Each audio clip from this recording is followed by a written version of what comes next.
Okay, so I am really pleased today because I was just saying offline, my second oldest friend. It's not necessarily an age thing, it's that I have actually got a friend who I've had for 2 more years than Sarah, but Sarah's my 54 years of friendship friend who lives in Canada now, but we grew up together. And Sarah, first of all, hi, my lovely. Hi, Charlotte in France, and here I am in Toronto, Canada. Not Yeah. the pretty side of Canada, but anyway. So we grew up together, Sarah and I, in England, um, in a very sort of typical, I suppose, suburban-y kind of housing estate, although it was a village that has been made famous through the Archers. Um, and we did grow up a lot of our tiny childhood together, and we've kind of bit by bit gone like this, but we've stayed really, really good friends. Both of us have had two girls along the way. Sarah is quite incredibly still with her husband, Richard. I'm no longer with mine. But life has kind of happened along the way. We've both of us had kind of several different career paths. Mine was in IT, now it's in yoga and coaching. Sarah's done wedding planning, catering management, and now has the most fantastic hard but incredible job of being a death doula or a soul midwife. I think those are the two titles. And we now call it, what is it? Is it end of life care? Or what do you call, what is, just describe what your sales pitch, if anything, is when you say, this is what I do and this is how it kind of works. Yeah, and I think if I got a dollar for every time, you have to try and people understand what you actually do, I'd be rich. But anyway, well, it's very different. And I'm just going to give some context to it. I did my training in the UK. So in the UK, I trained as a soul midwife. So the journey of the soul through end of life. Um, but obviously I did all my training in the UK, but I actually practice in Canada. Now in Canada, you can't use the word midwife. It's federally regulated from the Mm, birth midwives. That is protected. So you can't call yourself that. And really, I would say in Canada that, the main national association is called End of Life Doula Association.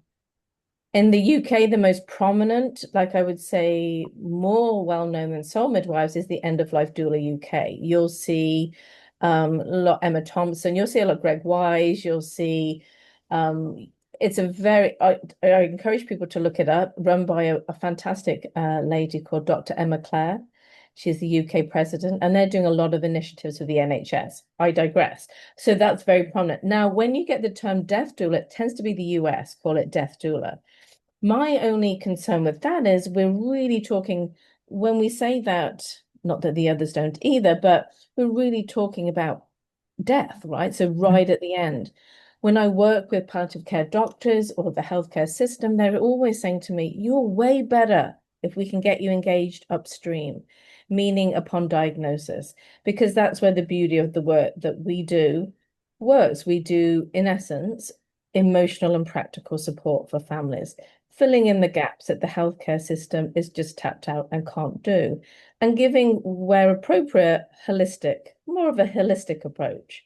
Obviously, still working with people that are obviously may not be all that, may not want your whole range of skills, but definitely need guidance. Like, so if it comes down to just navigating the healthcare system, and having some emotional support, supporting friends and families around them as well as themselves. So, in essence, when you boil it down, if you look at all the associations across the world that are doing this work, it comes down to practical and emotional support at the end of life. However, like I'm saying to you before, from diagnosis is ideal. The longer we can create a relationship with someone, the more trust we have, and the more we can show up and be present for them at all aspects, rather than coming in right at the point of death, which we also do. And that gets very difficult for someone to trust in this stranger coming into your home, both for the person at end of life, but also the caregiver. It can be done. I've done it a lot.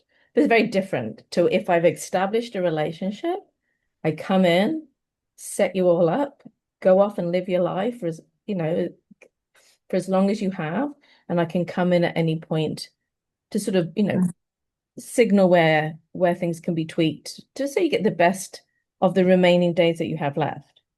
And when you say you create a relationship, I am assuming, and I know we've talked about this before, you're not just creating a relationship with the person who is dying. Mm-mm. You're creating a relationship with everyone in the circle, aren't you? Absolutely. And I think when I came into this work, I was like, oh, I'm more skilled. I know what I should be looking for with the person at end of life, and I'm all ready to go. And then as soon as I started practicing, I was like, whoa, caregiver, huge area of support. Probably most of my work is around caregiver support because Mm, they're kind of overlooked, right? Because I'm typically female, but we're also raising children. We're also support, and we have a lot of things going on at the caregiver. And mm, also we're adding on this whole layer of looking after someone at end of life whilst having a job, whilst paying the bills, whilst raising the kids, walking the dog. So huge. So one of the reasons why I'm in a partnership, work partnership, is mm, because we recognize that from the early stages. I work with another fabulous lady called Ruth McKay, 10 years my senior, wise woman. Couldn't do it without her. But we recognized going into any of these situations, we needed two people. mm, One, to focus around the person at end of life, because they have their own needs and wants and desires, but also the family, or sometimes just the caregiver, sometimes the whole family. Because in Canada, we also have assisted dying, and that's a huge new area, new cultural script for dying, right? So while the people who choose that are very, very 100% behind that choice when they make that choice, the family have this huge part of playing catch up. Okay, my mum's going to be dying next Friday at 10 o'clock. Huge. So that whole support system. So it really, and you also see it come into play with mm, dementia, very long terminal illness. It's a life-limiting illness, but that's a long trajectory. And end of life doulas have a real role to play there too, because caregivers are supporting someone for a hell of a long time through a very difficult um, anticipatory grief, like seeing their person change and complete somebody and become something different. You're walking two paths the whole time. And how mm. do you manage that? Someone's the loss of your person, but the loss of everything you have in your life, but they're still physically there. So there's lots of nuance with lots of different trajectories. And so my role coming in as this sort of emotional practical support is is a gap that the system doesn't really, it does as best as it can. It's not anybody's fault, but I think people really do. I can honestly say the big reward from my job is you always have to say, would they have been, did we make a difference? And I can honestly say every time we made a difference. I'm not saying it was, perfect. Nothing's ever perfect.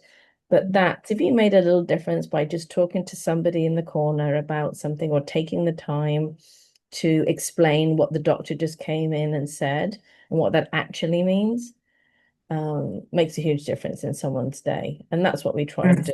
Yeah. So there's so many things I want to ask in many ways, but each month I tend to have a theme, and actually in all of my conversations that I do, and I've actually grouped two themes together with this conversation because, and I could talk for hours just about what you do, and we will talk about that, but I want to bring in the themes because they're so appropriate, particularly you've just mentioned your partner. Um, the themes for the last month and this month are neutrality. And in French, it's traverser, which means to traverse or to go through something, to transition through one aspect to another. So life to death, potentially. Now, I know, and you don't have to go into great detail about it, but I know that you lost one of your best friends recently and you accompanied her. Ruth, your partner, has just lost her husband. How does your neutrality, how does your professional traverse through all of that when it's so deeply personal? How do you manage? Because you're not robots. We're not AI. We're humans, right? And we're going through this human experience. Our soul is doing that. How do you protect, support? help yourself and the others? How do you do that? That's a really good question because, when it's people that are reaching out to you and you don't know them, it's easy to put the boundaries in place, right? Because you're meant to be the neutral person. That's why Exactly. they're That's hiring the you. neutrality is Right. perfect. You're And meant to be, you don't know if different. you have the emotional attachment to them. Right. But you're always bringing it back to a person's wishes and values, Of always bring course, it it back. doesn't stop you from having Right. the emotions Right. and going through all of that with them, but your boundaries are much easier to place, aren't they? I think, and this year has been particularly hard because of those two losses, because exactly what you said. Now we're going into the personal.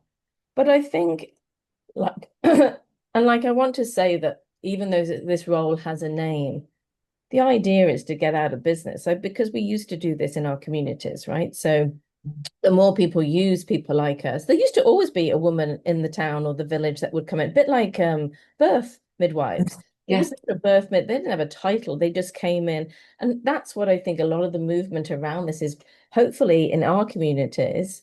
I'd say global north is not so great. That eventually we will have the skills to do this ourselves. And I've seen that with families that I've helped, that they go on to do their next death in the family because they've seen how it works, how what needs to be, what are the That's a procedures. really interesting idea because, we'll come back to what we're talking about, but that is a super interesting idea vis-a-vis what's,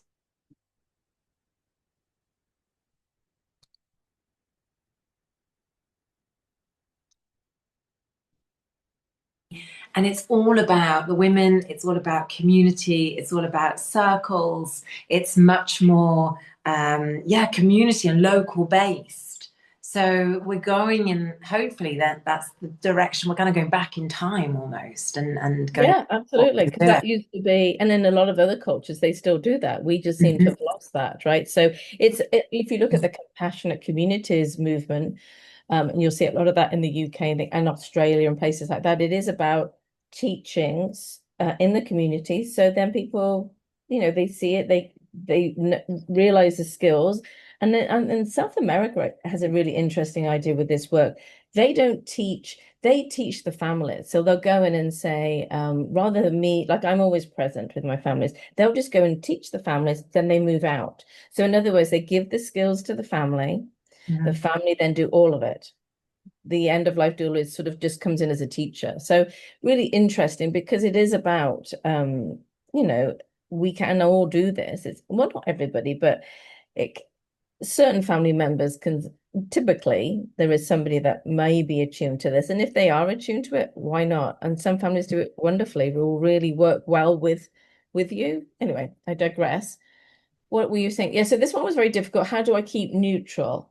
I think the sort of it all comes back to making sure that that person end of life is as good as it can be, right? And so that takes over everything. And the reason I started doing this work and training was because I wanted to be well equipped for family and friends when it came to end of life. So particularly for family members, I'm like, if I'm going to have this skill, these are the people I want to help. I never thought it would be a practice.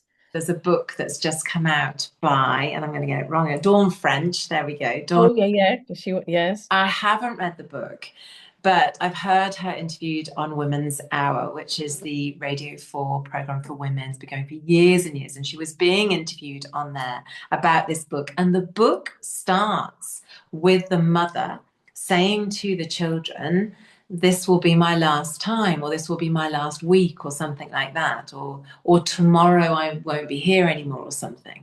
And the children go, well, what on earth do you mean? And then it kind of starts this whole thing. And she has decided that that's it. She's stopping her life. She's made that decision. And it's a huge thing, isn't it? Because that person is fully integrated into that decision for whatever reason it might be, Hmm. illness, disability, whatever it might be, early signs of dementia, they don't want to go any further down the line, whatever the reasoning might actually be in that. But it's the people around you that are not neutral, that are very emotive, and that create all sorts of debate, anger, Hmm. sadness, all sorts, instead of respecting what that person's decision is. There's no neutrality then, is there, very often? No, and that's the biggest thing that we always have to do. It's just, can people selfishly see how it affects them? Well, how's that going to be for me? And it's always reiterating, but that remember who your mom was. She was an independent, strong woman, wanted to make her own decisions, said she didn't want to suffer. Let's bring it back to that. Oh, yeah, that's right.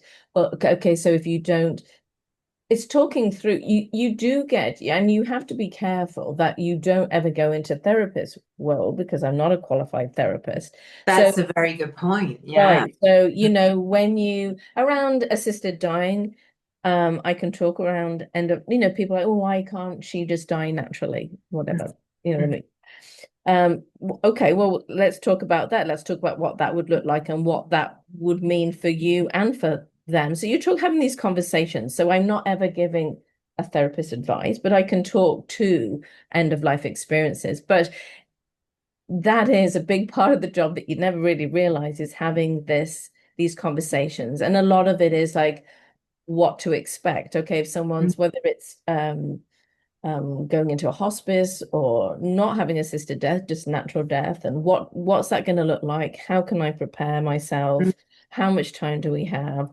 So, and a lot of that is fear-based, because we don't know what it looks like because we haven't been exposed to it. So often a big part is if just having conversations with families to say, this is what it can look like generally. It's a bit like birth. There's always be things that come up, but generally this is what it looks like. So, and these are important conversations, and people always think they have more time than they have. So, typically, you're bringing up things like going through what people's wishes are. Do they have a legacy they want to leave? So you get to have all these very intimate conversations. But yeah, so it's a big part of the work is, and also grief. Right? So anticipatory grief when you're dealing with people, particularly with dementia, that's a big component. Almost two deaths there, isn't there, really, Mhm. with dementia patients? Because, Absolutely. you're holding on, holding on, holding on to the person that they were. Because one of my, our mum's friends is very much in the dementia world now. And it's difficult because it's not the person that my mum grew up with. Oh, right.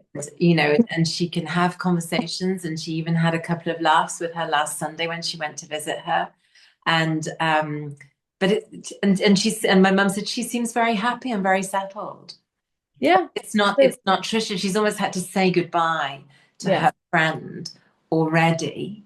And so that when she goes, it's almost more neutral experience, more kind of loving, calm, slowed down experience there. But all I was about to say when you were talking was, in some ways, isn't it a lovely privilege to have that time to talk from both sides, I mean, and to leave the legacy and to say the things that need saying and to have the deep conversations and to look at each other in the eyes and say that they love them. And, it's a privilege in some ways to be able to have that, because all too often you just don't have that space and time. Or like you say, you think you're here for forever, but you're not.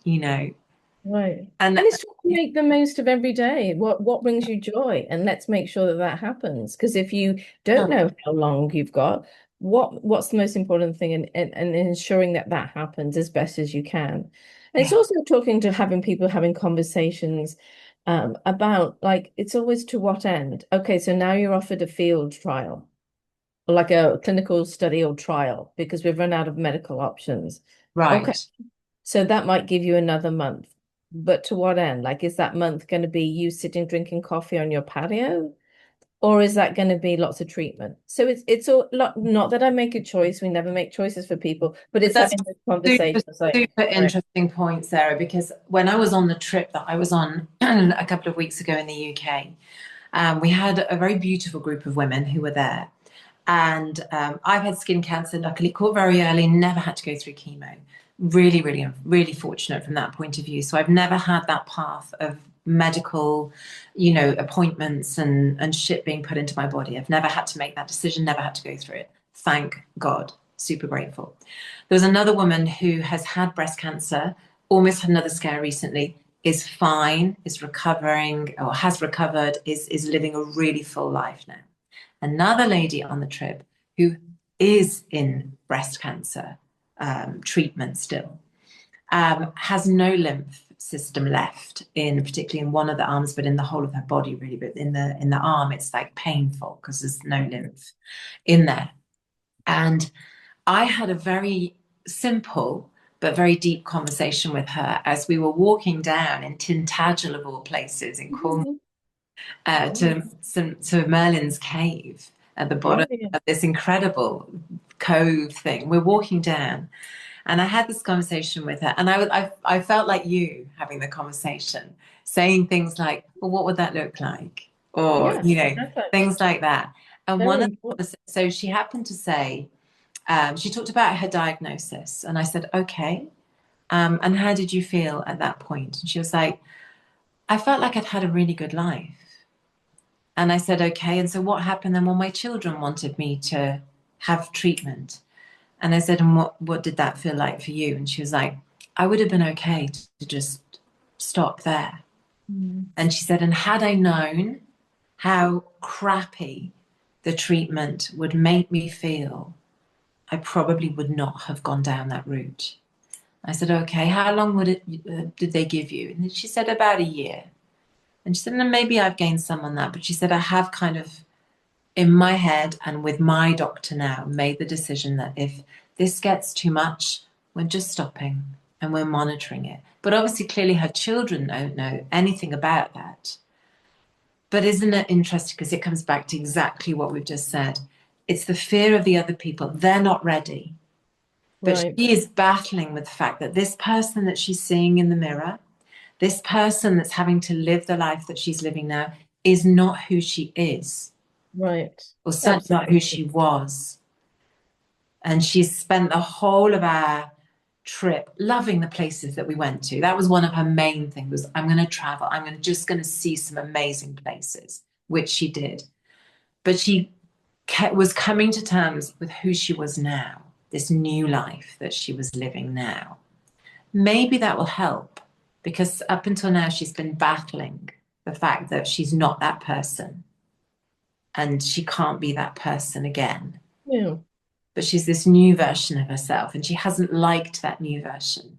But so she's trying to find peace with this new Yeah, person. yeah, very hard. It's all And hard. that's another kind of traverse one, isn't it?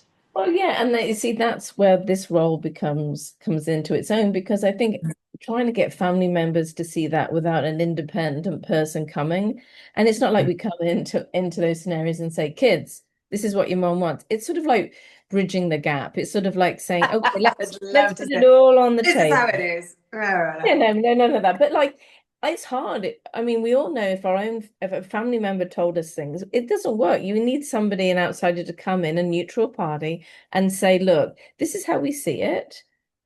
Who has questions?" And so that's when this role can really come in because it's coming in and giving an opinion because we've seen a lot of this, and then people let people decide. Because I think if family knew some of these things, they would be more supportive generally. So That's it's just true. putting the cards on the table and just saying, look, and still some people still go ahead. We have conversations and saying, okay, if you want to take the clinical trial, sure, no problem. We're here when you need us, and they will because it all depends, right? Our lines in the sand changes. Like you can say, well, when I had a client who said, with ALS, with what's that called in England? It's called something different. Anyway, the opposite of dementia. So it's when the body Right. gives up. Oh, Um, right, right, right. Yeah, but the mind is still really active. yes, yeah, Yeah. yeah, yeah. Is that motor neuron? Anyway, Neural, I think. Yeah, yeah. yeah. What was I going to say about that? Something really interesting. Oh, she said when she was like, my line in the sand is when I can't hug my grandchildren and I can't knit anymore. So Right. that was hers. But you can get a certain person, but that line in the sand might come, but then her grandchild might be getting married, and she'd be like, okay. I need the line in the sand can change, right? You can change depending on what's going on in life. So those also need to also be considered, right? Because you might do whatever it takes as a mother to be at that concert or whatever. Like if that's your so anyway, there's lots of things to sort of factor into that, and that's how people can change their decisions. This guy who took the field clinical trial, he wanted to make it to his children's graduation. And Oh. that would give him an extra month. It was not pleasant because, like you say, the side effects, but he did get to go to the graduation, not in pleasant conditions, but he got to do what he wanted to do. So it all depends. It's bringing it always back to what that person's values and wishes and values are and what they want, right? As much as you can. When you're in the neutral position that you have to take with your clients, Yeah. do you ever, probably, but do you ever get blamed by not the person necessarily who you're working with, but the family or the people closest to that person, saying that you have clearly made a decision for them? No, How because do we never make a decision. We sort of you lay never? it out. Mm, Completely neutral. You have to be, otherwise people could. And we're often working with families, but also the healthcare system. So we have in-home palliative care. So they'll be coming in, the doctors and the nurses doing the end of life medications, right? So which we are no part of. But as we're the sort of guide, the person around them, we know them, we get on well with them. So what am I trying to say there is that we have to also be very professionally conscious too, because we're sort of mediating between the medical and the family. So we do not have expertise. If they were going to ask you something like to do with medication, wouldn't be saying anything. We could give you them scenarios of what that looked like, what it looks like when you end up having a pain pump at the end of life, the advantages and disadvantages, always two sides. Never mm, make a decision, no. And it's about that sort of um accompaniment through, traversing through difficult situations, uncertainty, the dying process, grief. It's all those sort of like going through these sort of decisions, moving through treatment options. So it's very much like being, that's why doula is, I don't think, a great word for what we do. It's not like a guide. You're holding that person and mm, giving both sides of every option that comes along, because we don't know what that person wants and what's appropriate, right? mm, Or moving into long-term care homes when with dementia, when it gets to that point, but mm. it's also allowing recognizing people's energy, um what they would be open to or not, trying to bring him into balance. Like for some people, ritual is important, some people absolutely